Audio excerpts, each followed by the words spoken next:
So, for example, an earthquake, it's huge impact, but not as likely unless you're in Chile. Volcanoes, also Chile.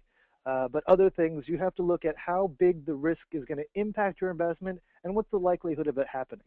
If it's very small, obviously the risk is lower. If it's a huge risk, nationalization in a country like Venezuela, that's something very important to look at.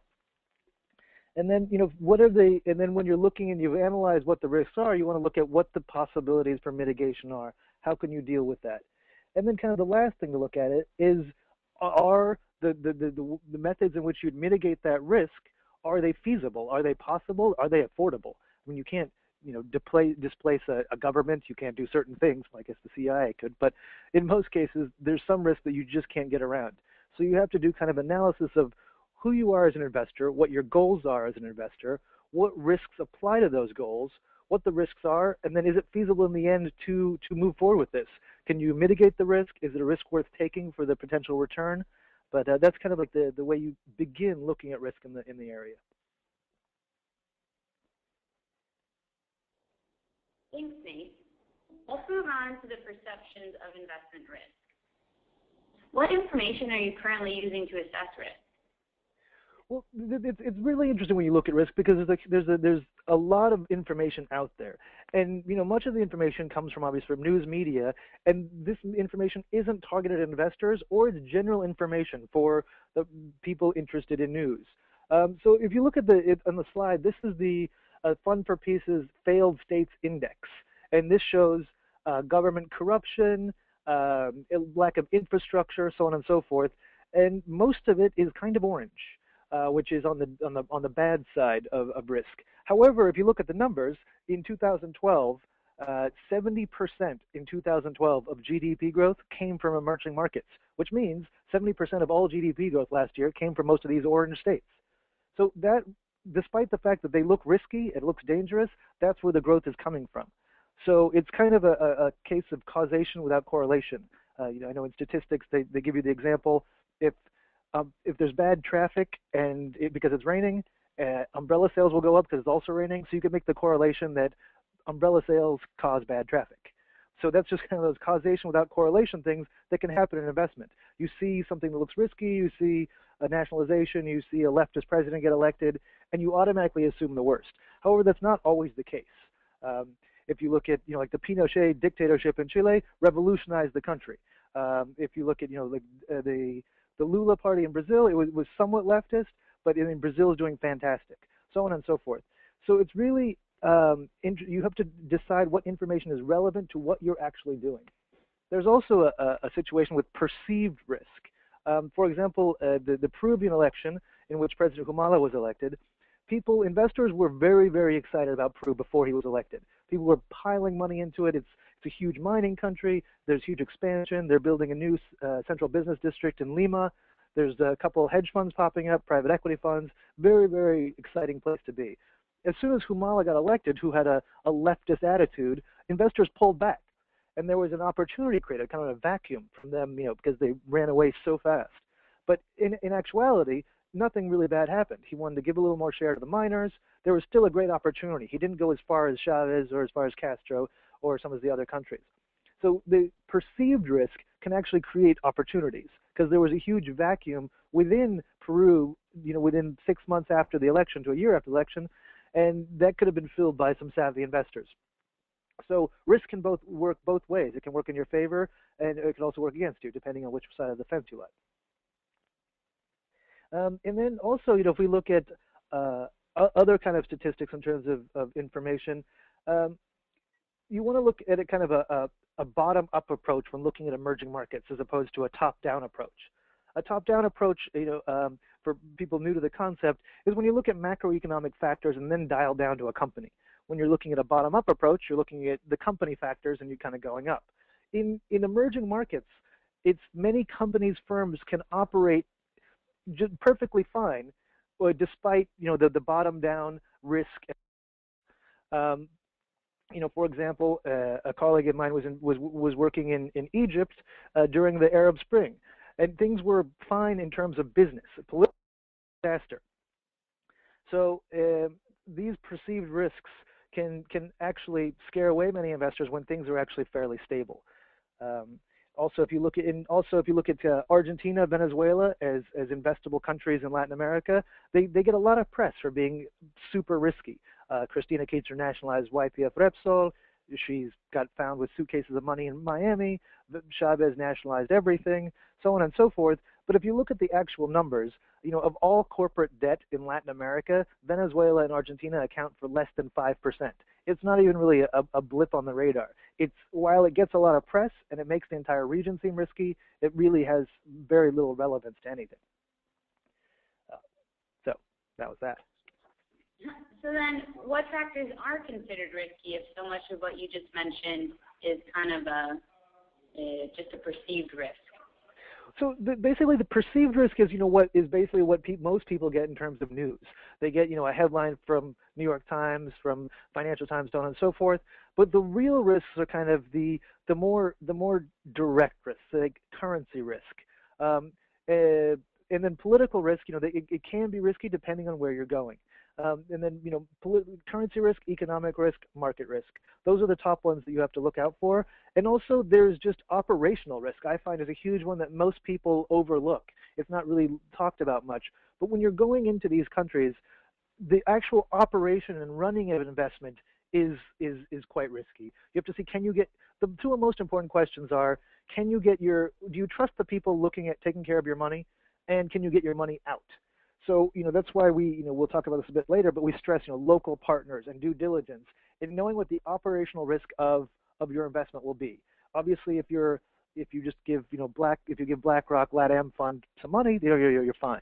There's not a lot of risk involved in that. It's based in the U.S., so on and so forth. But if you're doing more alternative asset deals, if you're doing foreign direct investment, dealing with local funds, the risk does increase substantially. How do I tell then, Nate, if the information that I'm looking at is actually relevant? Because you use the information to know if the information is relevant. It goes back to our first point in determining what kind of an investor you are. So if you are decided that you are a very low risk investor and you're putting money into a pan Latin American fund, then there's the risk that's in the newspapers isn't really relevant. If you're going to buy a vineyard in Argentina, then that risk is relevant. You have to see what are the property rights of Argentina. How can you get money in and out of Argentina? What's the likelihood that they might take your land, so on and so forth. So there's no real way to just say what is risky and what isn't risky. It's very specific to the investor and the specific investment. Thanks. So moving on, as in all investments, the numbers seem to be king. So what are the numbers currently telling you right now, Nate? Well, the numbers in general are very much in favor of emerging markets and Latin America. I kind of have a theory that Asia, in terms of alternative assets, is kind of the past, with Singapore and Hong Kong being, such stable financial centers. Latin America being kind of the present, with lots of structural development, infrastructure development, regulatory development, and Africa is kind of the future. So right now is the time for Latin America, in my personal opinion.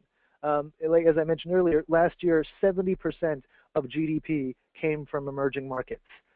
If you look at emerging market Latin American corporate debt in terms of being not risky, in the year 2000, under 40% of corporate debt in Latin America and emerging markets was investment grade. Now over 60% is. So it's both growing rapidly and becoming more stable. So let's see what else. Yes. So the trend towards emerging markets is growing also for another factor. One is because the growth is just so outpacing the developed world. Like the U.S. and Europe grew 1-ish% last year. Latin America grew 5%. So the growth is going at such a rate that it's going to become a factor in investment over the next 10 years.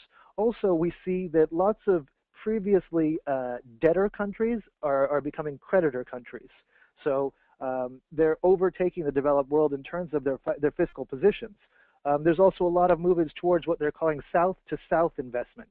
So last year, China overtook the U.S. as the #1 trade partner from Brazil. Brazil put a $2 billion private equity hedge fund into Africa for infrastructure development. And this is all cutting out the developed world. So the numbers are really trending towards a robust emerging market investment situation. Thanks. So let's move on to combined risk. Are larger investment vehicles better, Nate? What is one's real exposure?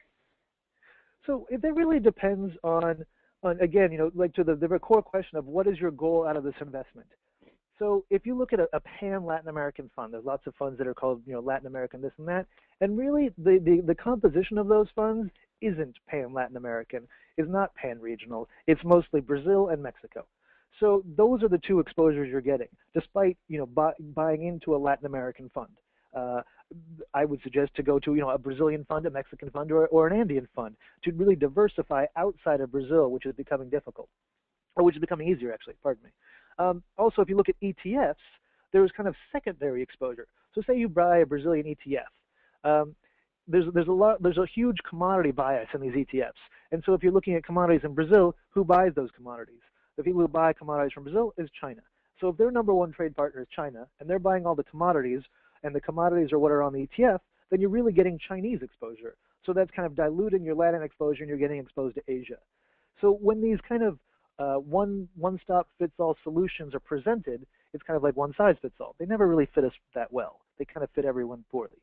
So there is this idea of just an amalgamation of different things in one vehicle, which we don't think is particularly the best way to go. If you're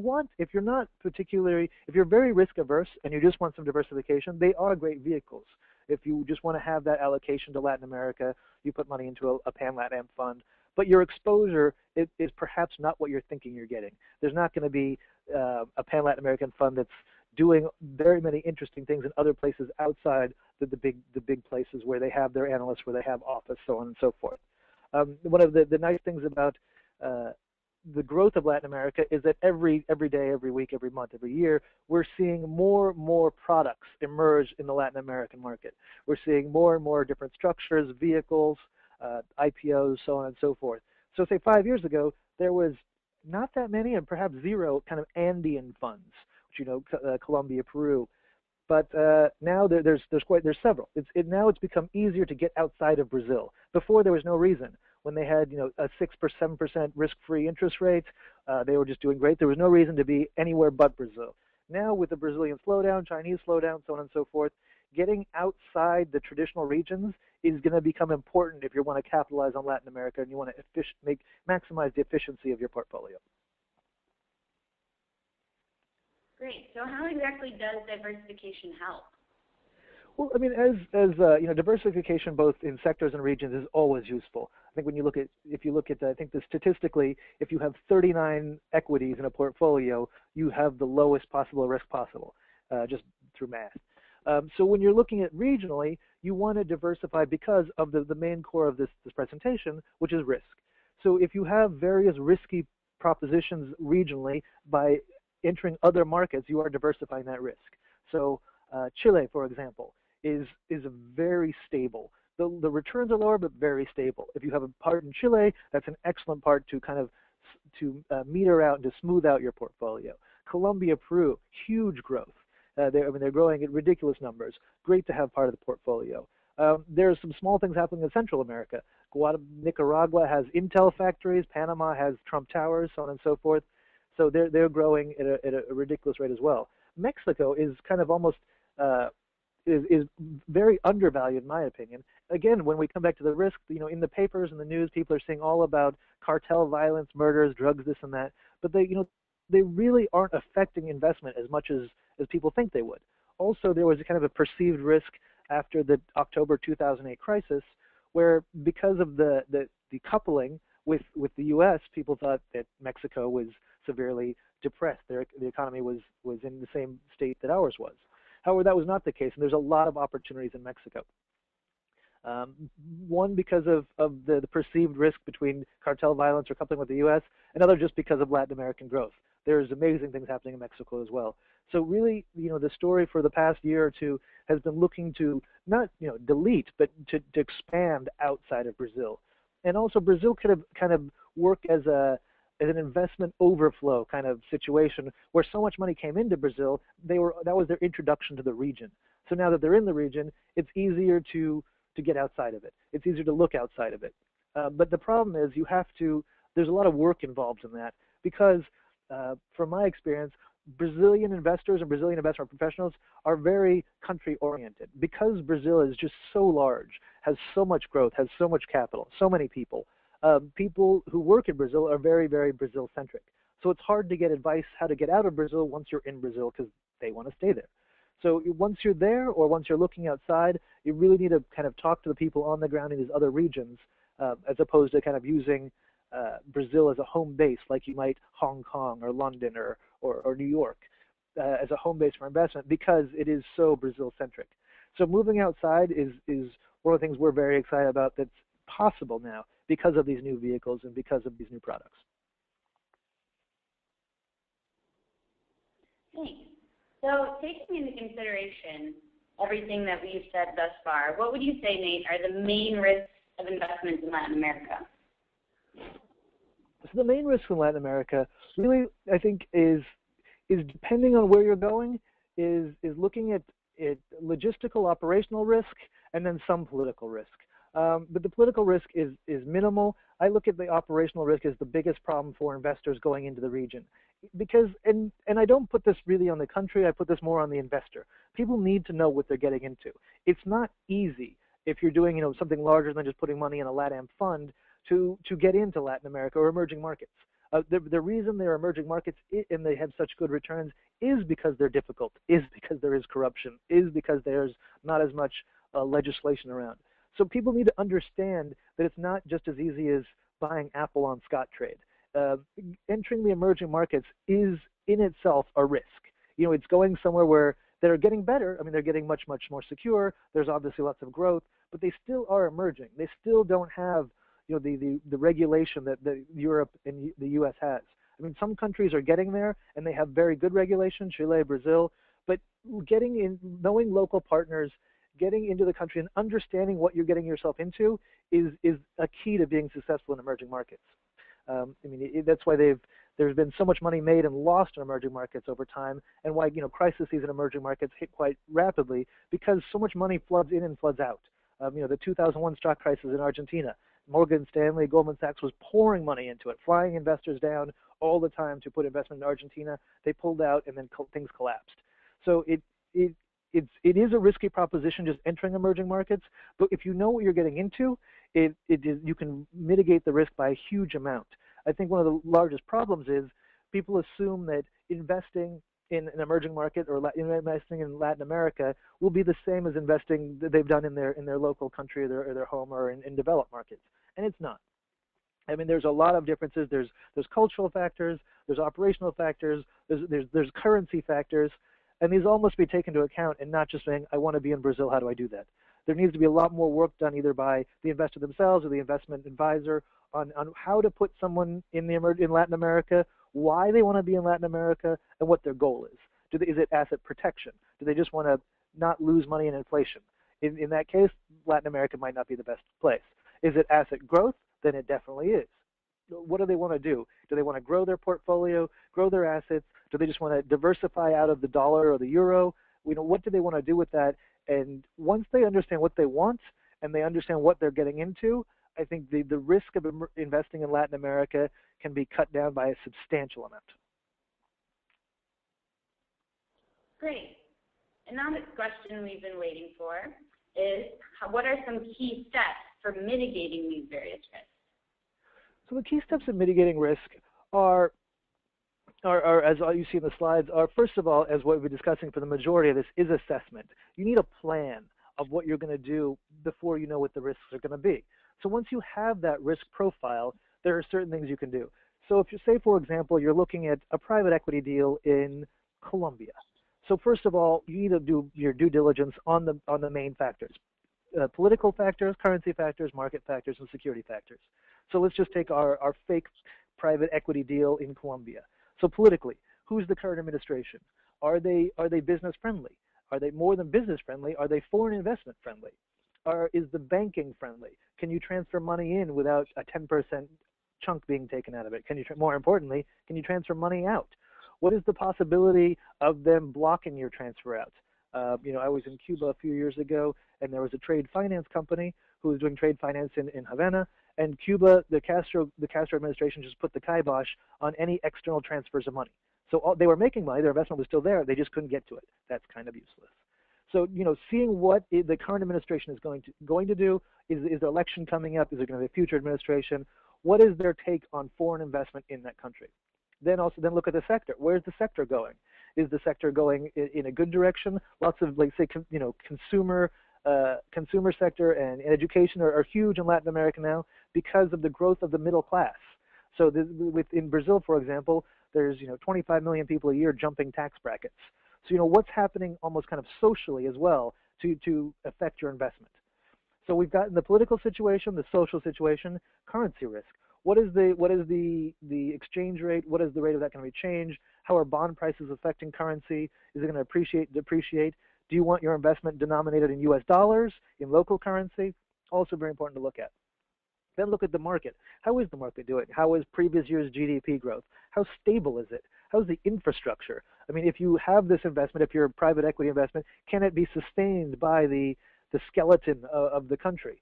And then the last one is security. And this one is relevant in many places in Latin America, but not all places. So, I mean, it's most relevant if you're looking at mining or the energy sector, because these are mostly in rural areas, and where rural areas there in certain, in Venezuela, Colombia, there is a military presence or a revolutionary presence. So that can be a factor as well. Also, if you look at Mexico City, there are some security issues, but this is really for only specific cases. So first of all, we've got our assessment. You know who you are, what you want, where you want to go. Then you do your due diligence on your political risk, your currency risk, your market risk, security risk, and your operational risk. How is this all going to work? Do you need to fly to your location every 6 months? Can you do it over the phone? Do you have to talk to anyone at all? What is your operational risk of being there? I mean, if you need to fly there every week and it's costing you $3,000 a ticket for whatever, it's not probably going to be that practical. So checking out your operational risk is also very important. And then obviously security. I mean, no one wants to have violence as part of their portfolio. So checking if that's going to affect you. If you are going into mining, you travel with security, or you don't have to directly be at the mining site, so on and so forth. So once you've done the due diligence on what you're actually going to be doing and how it gets done, local partners is very, very useful. You need someone who knows the market.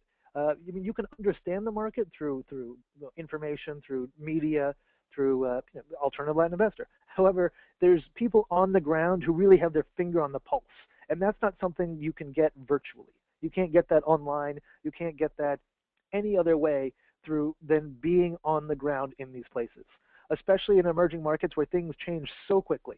One day Spain owned 98% of Repsol, the next day they didn't.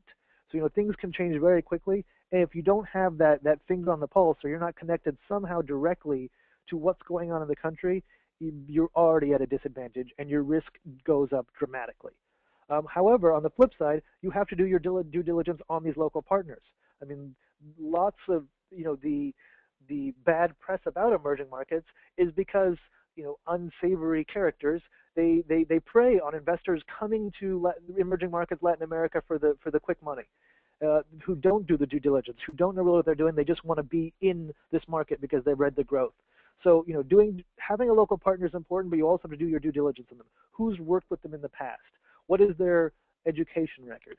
What's their track record if it's a fund manager? Have they had any problems legally? Has there been bankruptcy? So on and so forth. Just what you would do on any partner anywhere to make sure that you trust them with your money. I mean, you're giving them a large amount of money. You have to make sure that you trust them with it. So local partners is very, very important, but also you have to trust that local partner. And then and then also if you're looking, depending on what vehicle you're going into, you need to understand it. Investor sophistication has grown over time, and now with ever since 2008, with the equity markets depression, people are getting very, very excited about alternative asset classes, which we're also happy about. You need to understand your investment. Just wholeheartedly, blindly trusting an investment advisor, in my opinion, is never a good idea. You need to know what you're getting into. What does this deal mean? What is structured finance? What is private equity? What is the deal you're getting into? What are the ins and outs of it? If you can't explain it to someone, you shouldn't be in it. So, it's all kind of about understanding what you want to do, where you want to go, how you want to do it, who you're going to do it with, what the risks are, and then what the actual investment is. So all those factors can severely, severely chop down your risk just through a better understanding of what you're getting yourself into. Thank you, Nate. That was both Sure. insightful and interesting. We do have a few questions from our audience, so I'll ask you those now. Sure. The first question is, of that 70% of GDP growth that you mentioned earlier coming from emerging markets, how much of it came just from Latin America? It was about 30% just from Latin America. Asia's huge, and then Africa is certain parts are growing, but certain parts of Nigeria is growing, Egypt, but the rest of Africa is probably nothing. So Latin America is the smaller chunk, Asia is a bigger chunk, and then Africa. Mm-hmm. The next question is regarding growth rates. So this particular audience member, finding it hard to believe that Latin America will continue growing at 5% in 2013. Brazil's on track for maybe 1%. Mexico is better, but can Chile and Peru really carry the continent? That is a really good question. It can't. We're looking at Colombia and Peru, possibly Panama for the highest growth rates. Chile's growth rate is stable just because of the stability of the country, and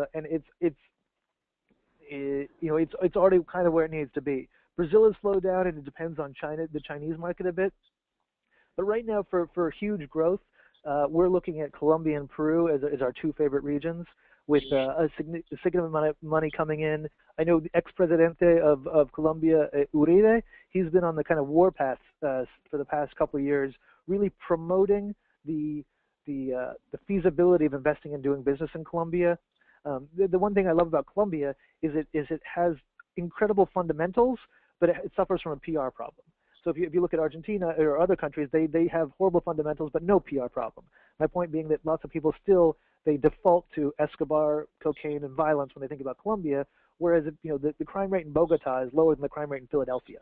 So Peru and Colombia really are our growth drivers, and Mexico are where we think are going to carry not really carry the entire continent because Brazil is just so large, but those are the three main drivers for growth in the region.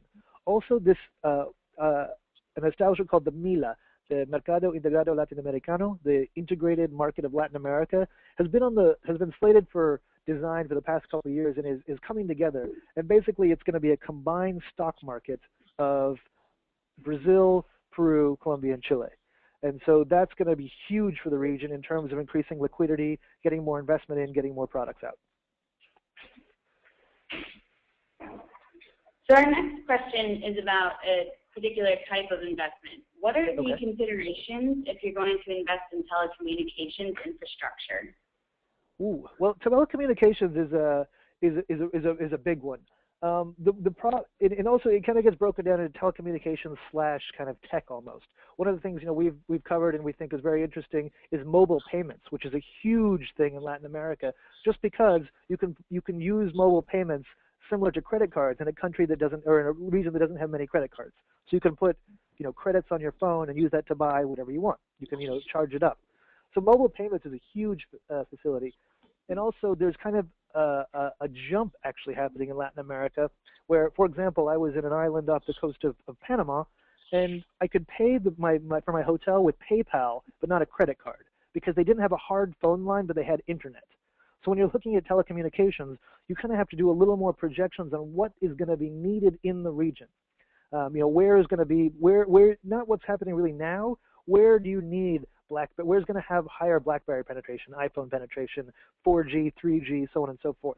But another thing that's kind of important to look at telecommunications is in most cases, they have a huge, huge government involvement.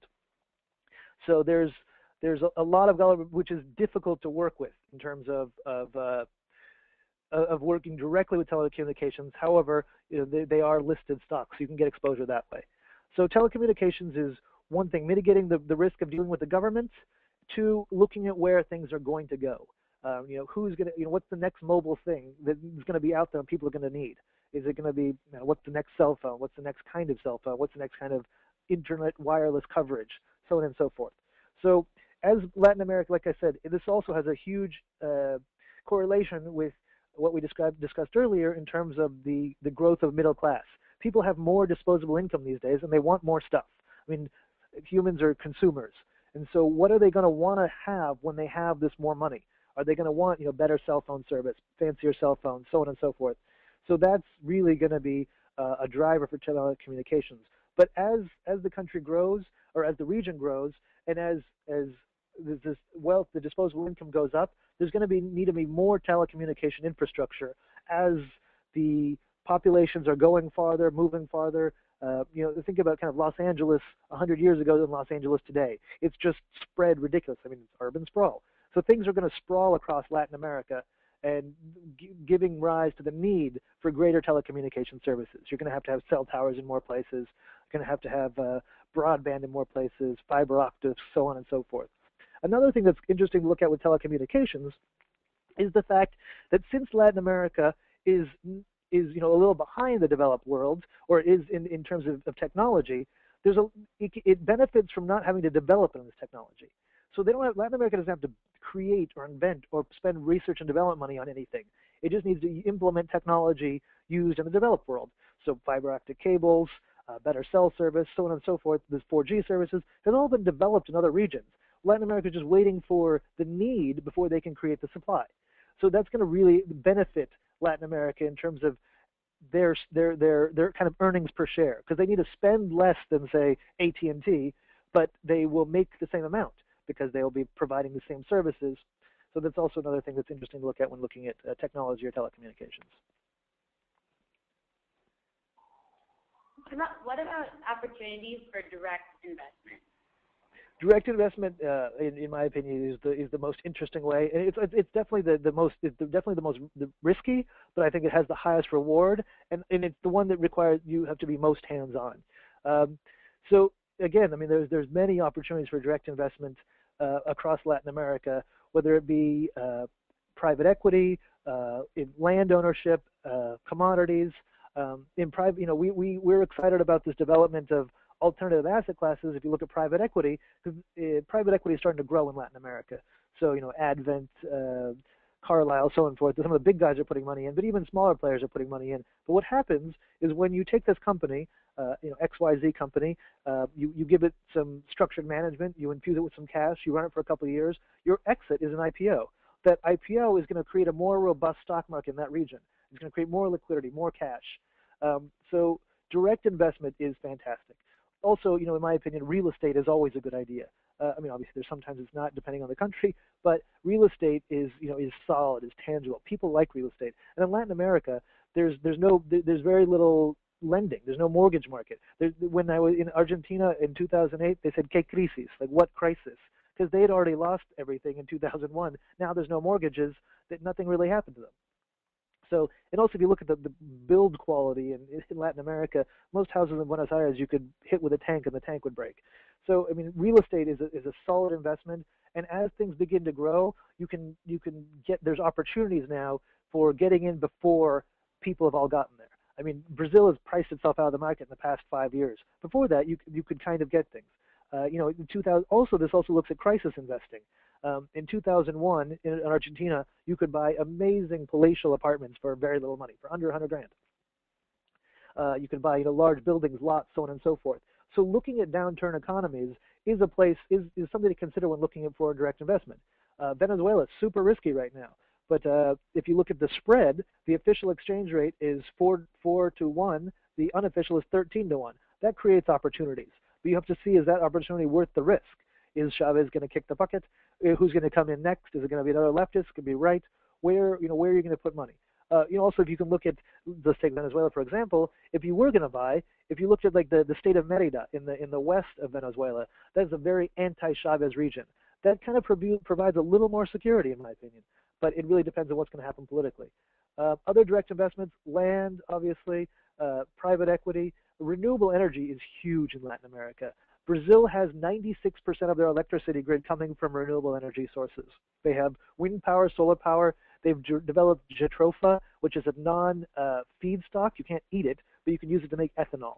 So renewable energy is huge. The only problem with renewable energy is it's a really long play. You're not going to get your money back for a long time. But if you're looking to diversify over time, asset protection, lock up some cash somewhere, renewable energy is fantastic, sustainable, and we're big fans of renewable energy. Also, I mean, something that people don't really consider as an investment vehicle, but we consider it is art. Art is a phenomenal place to put money, especially Latin American art. In the early 90s, you could pick up a Frida Kahlo for around 30 grand. The last Sotheby's auction, Frida Kahlo went for upwards of 10 million. So, I mean, art hasn't lost money in quite some time. There's actually a new acronym that came out of Goldman Sachs called SWAG, and now it's kind of the second version of the BRICS. But SWAG means silver, wine, art, and gold, as none of those asset classes have dropped in the past 5 years. So art is another one that people are starting to look at. There's a fellow quite a wealthy guy in Venezuela. He's worth about $4 billion. He's got about 1.7 just in art, because it's how he's protected his assets. He calls it asset protection. He also really likes art. But yeah, foreign direct investment is the way to both capitalize, to maximize your gains in terms of investment, and also, in my opinion, really contribute to the economy in which you're investing. I think there's foreign direct investment, in my opinion, is fantastic. It's a win-win. The place, the country, the region wins, and the investor wins if it's done correctly.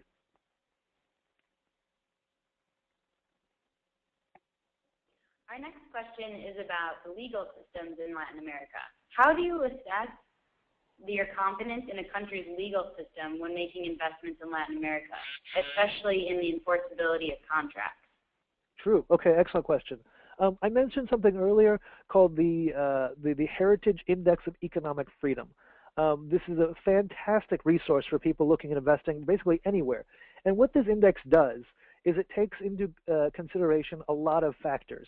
It takes in time to complete a contract, time to hire someone, fire someone, time for a contract to be filed, taxation, all the indicators you need to do business in a country. It rates them all and gives a country a score. So, for example, Chile is number 7 in the world. The USA is number 10. So Chile is much easier to do business than the US. Hong Kong's always number 1 because they're Hong Kong. But then if you look at, say, Venezuela is 174. It's 3 up from North Korea. Argentina is 100, which is considered mostly unfree. So Brazil is somewhere after 100. But so that's one of the things to look at. But the legal system is a tricky proposition when looking at Latin America. So one of the best ways to go about it is to look at hiring multinational firms within the region. Look at the Baker McKenzie's or whoever has the offices in the region. When I worked in China, the larger international firms kind of had a crisis of conscience because the way China works is a little bit different. And so they didn't know whether it was better to win for their clients or to play the Chinese game and just bribe the local judge. It's a difficult thing to do when you're in these markets, but you're based in the U.S. So that's the best way to go about things, in my opinion, is find the mix of the local partner and the country you're coming from. So from Spain, find a Spanish law firm and wherever, or so on and so forth. So finding someone that plays in both fields or has a foot in both court, that's a really useful way to go about the legal situation. Because if you're just dropped in a country, you don't know what's what. You don't know who's giving you the correct information, who's giving you the wrong information. Just from experience living in Argentina, I've had 30 different answers on how to get a business started in Argentina, or how to become a corporation, or how to get a business visa. Everyone has a different opinion. So really, to go with someone who's both in the industry and is also multinational, has their foot in different regions, and knows how to do business, that, in my opinion, is the best way to go, despite the fact it will be considerably more expensive than going with a local player. Nate, could you repeat the name of that index one more time that you mentioned? Oh, the Heritage Freedom of Business Index. Great, thank you. I believe it's go ahead. No, you go ahead.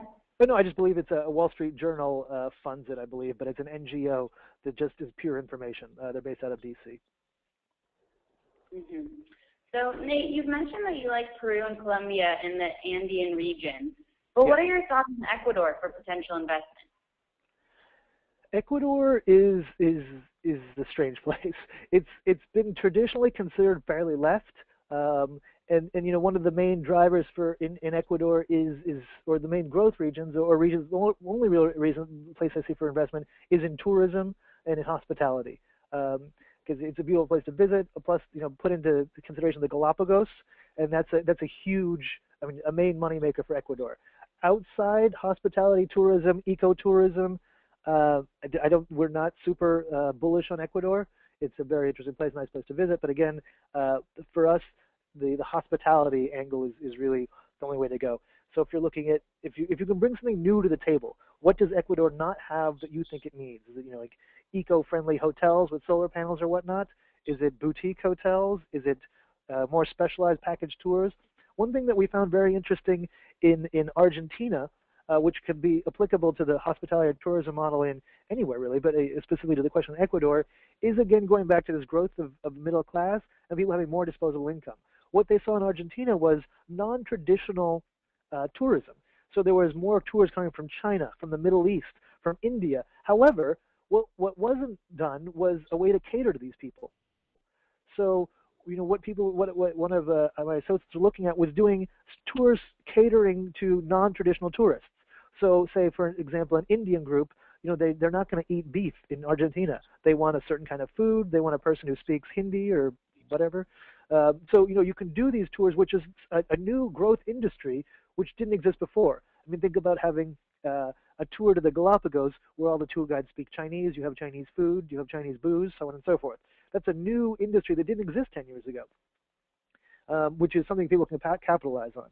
So I think tailor-made services to the nouveau riche is an excellent opportunity moving forward, and especially for a country as tourism-centric as Ecuador.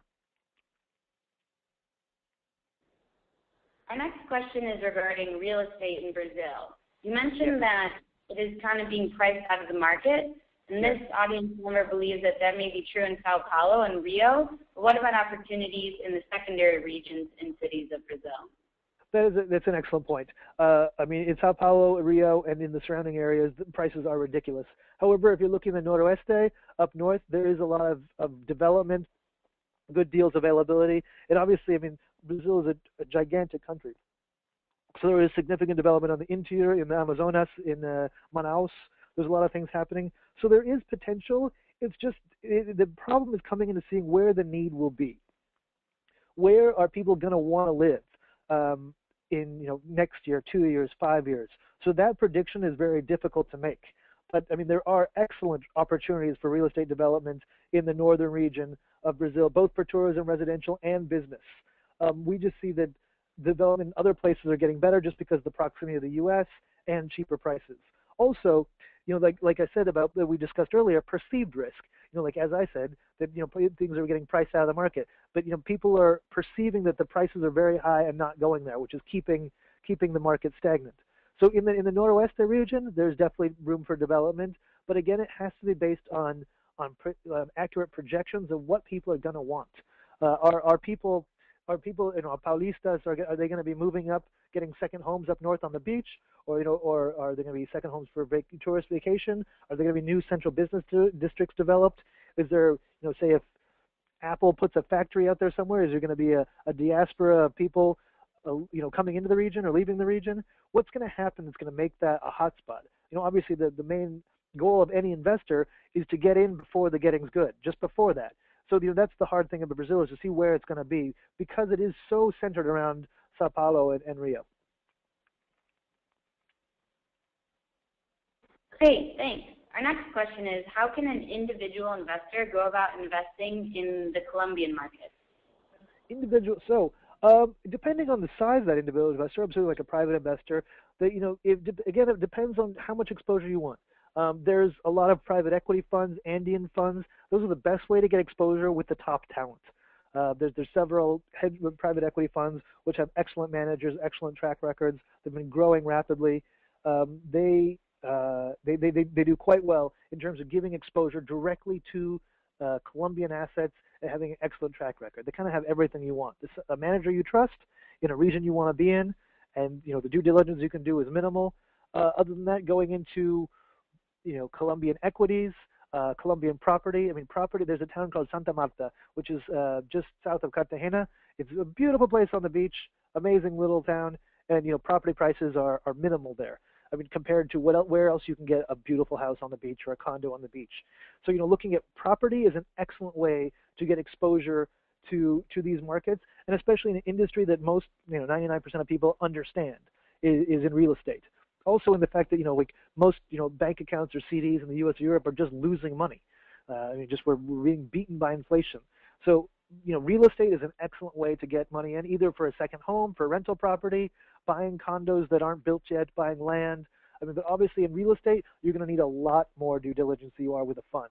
A fund, you're going to be able to check the track record, talk to some old clients, and it'll be pretty easy to figure out. Real estate, depending on what you're buying and where, the due diligence process is going to be much more lengthy.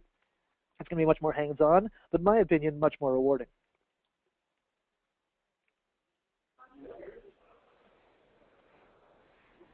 Thank you, Nate. The next question is, how does a non-local direct investor get local knowledge to assess the upcoming opportunities? Right. So, I mean, basically, it's a matter of making interpersonal connections. So, I mean, if I was going to say go to some place that I've never been before and want to invest in, so I'm going to Tajikistan, wherever, or I'm going to, say, Ecuador even, wherever I'm going, first of all is you got to figure out what you're going to do. So if say I'm going to Ecuador to do real estate, I'm going to Quito to do commercial real estate, I want to set up some meetings with some people who know the industry. So talk to C.B. Richard Ellis or Jones Lang LaSalle or some of the international players. Take the MD out to lunch, whatever. People are very friendly in Latin America and like lunch. Well, people like lunch everywhere. But anyway, going to, talking to people and getting the inside knowledge first. Before you go to you need to go to the region if you're going to do it. So first, make out some connections through LinkedIn, through emails. People are very, very open to talk about the region.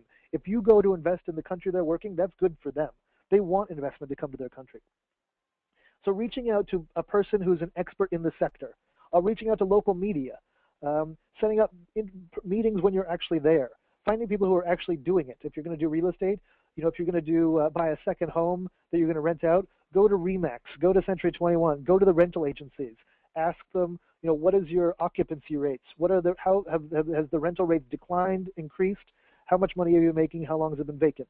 So get some background just by finding the informational kind of network that surrounds the industry you're going into. If it's private equity, who are the custodial banks? Who are the private equity funds? Who does the due diligence for them? Who are their auditors? Talk to KPMG in these regions. Talk to Accenture. There's international companies that have presences everywhere. Boston Consulting Group is an excellent resource. People are willing to talk to you if you have questions.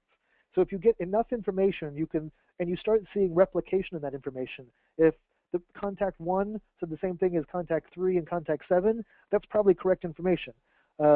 If they all come from different places, so you can really get an idea of what people are thinking on the ground and how they think about that sector, if they think it's a good idea, a bad idea, whatever.